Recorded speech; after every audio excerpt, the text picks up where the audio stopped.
Enfim, nós vamos passar o primeiro comentário, né, sobre a trilogia Os Caminhos da Liberdade, o primeiro volume, Idade da Razão, de 45, depois Sursi também é de 45, e Com a Morte na Alma, de 49, da Gallimard. Mas eu estou usando a já consagrada tradução do Sérgio Millier, nona edição, né? E nessa edição de capa dura, toda especial que eu ganhei, o professor Franklin Leopoldo e Silva fez o prefácio e eu começo então com uma breve referência, né, uma citação do prefácio do professor Franklin. Decididamente, uma filosofia da liberdade como a de Sartre não permite que acalentemos sonhos a partir de valores que não inventamos. Faz com que compreendamos qualquer alienação como má fé, como fuga da liberdade, como acomodação a uma existência inautêntica. O existencialismo, a juízo do vulgo, já foi associado à permissividade, mas quando o compreendemos em suas exigências mais fundamentais, vemos nele um rigorismo moral que muitas vezes está além do que podemos assumir.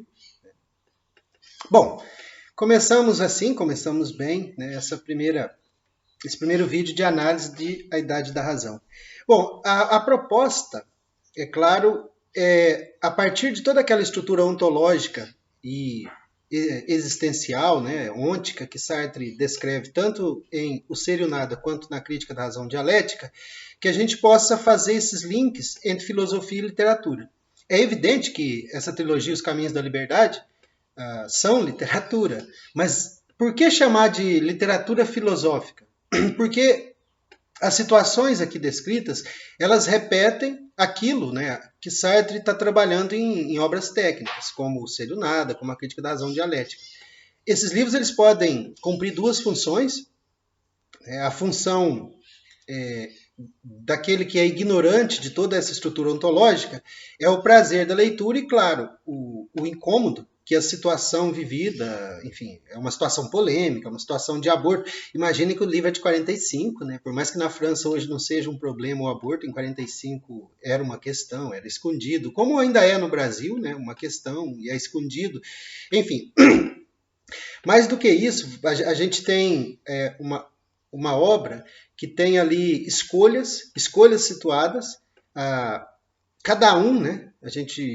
Eu vou lidar apenas com o Mathieu, claro, que é o anti-herói, vamos dizer assim, com a Marcelle, que no caso é uma aluna que no fim, enfim, está grávida dele, é aí que a história se inicia, né? E por essa busca do Mathieu por fazer o aborto, por ser livre, por libertar-se da responsabilidade de assumir uma aluna, uma mulher que fosse, não importa, e claro, ainda mais e muito mais sério, grávida, porque isso demandaria um futuro, um projeto futuro dele como pai e marido, né? E não parecia ser esse o caminho de liberdade que ele buscava.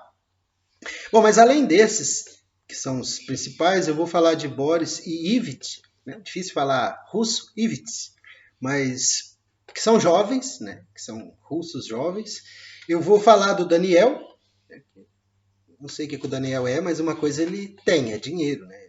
Dá a impressão que ele é rico. Além de, o termo no livro, bom, pederasta, né? Depois a gente vai ter termos menos feios para se referir, né, ao homoafetivo, então, gay.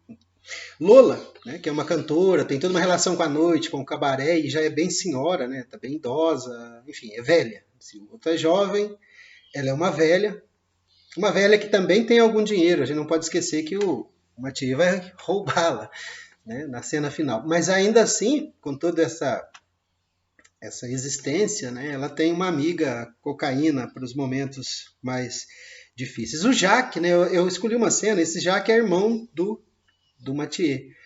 Ele aparece, quase que não aparece, ele só aparece essa vez, mas a presença dele é importante, porque ele mostra que a liberdade pode também ser vivida como esse comprometimento com a família, com os filhos, com levar os filhos para a escola, limpar bunda de criança, né? Enfim. E, bom, o Jacques, e eu acho que tem outros personagens e tal, mas Para esse objetivo de um comentário, isso já é suficiente.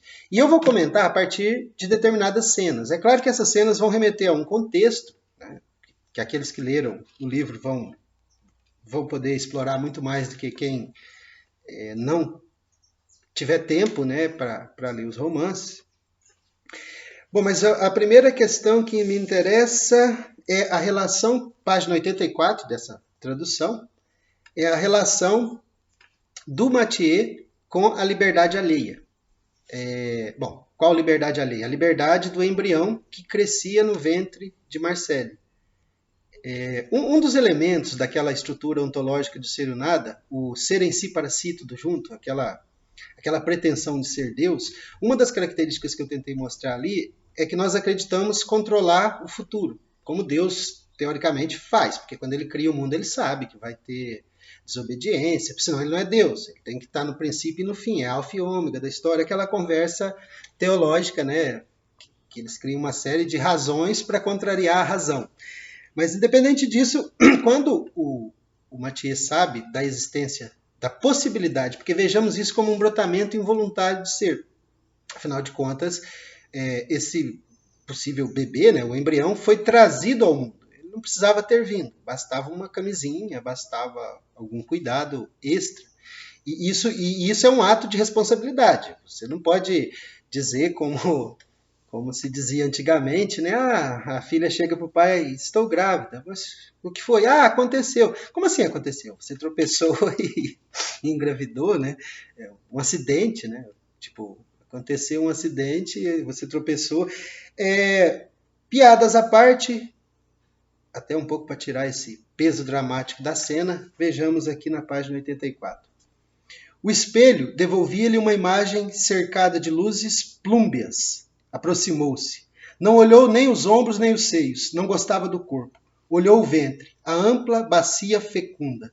7 anos antes, de manhã, Mathieu passara a noite com ela pela primeira vez.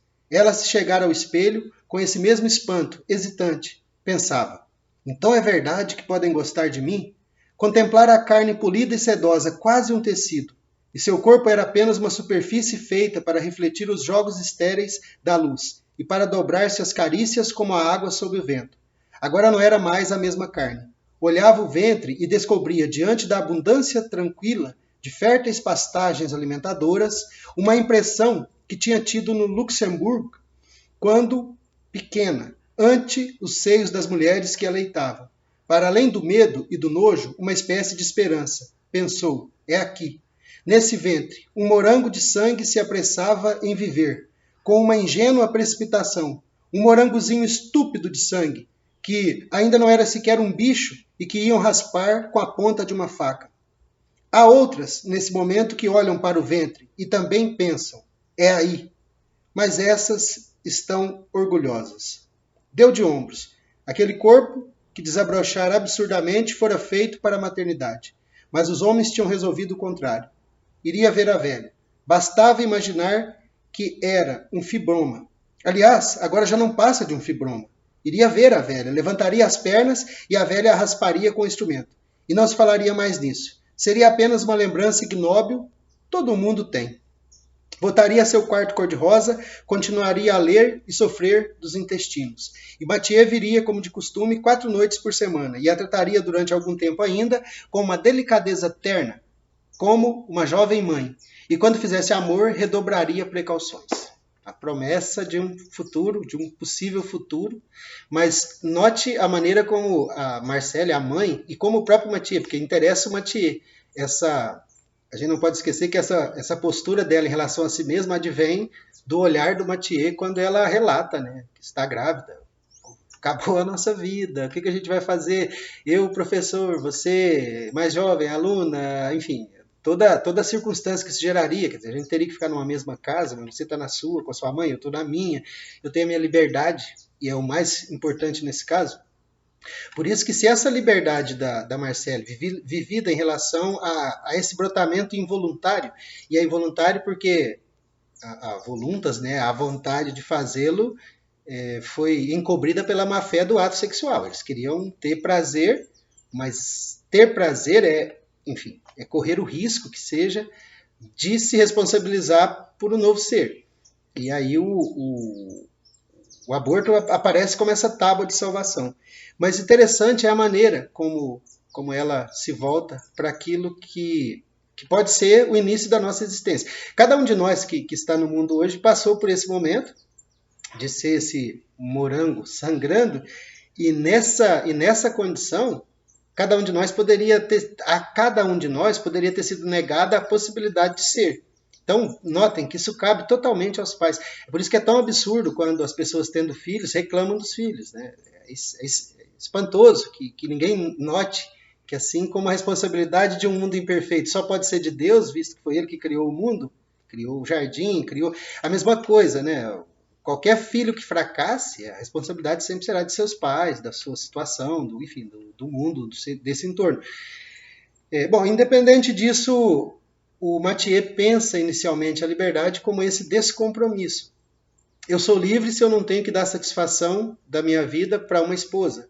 Eu sou livre se eu não tenho que me projetar como aquele que tem que pagar contas e alimentar crianças, porque numa relação sexual essa criança, né, brotou e cresceu e começou com suas demandas de alimentação, enfim, de educação, tudo que uma criança, carinho, né, sobretudo, que uma criança demanda dos adultos que os colocam no mundo.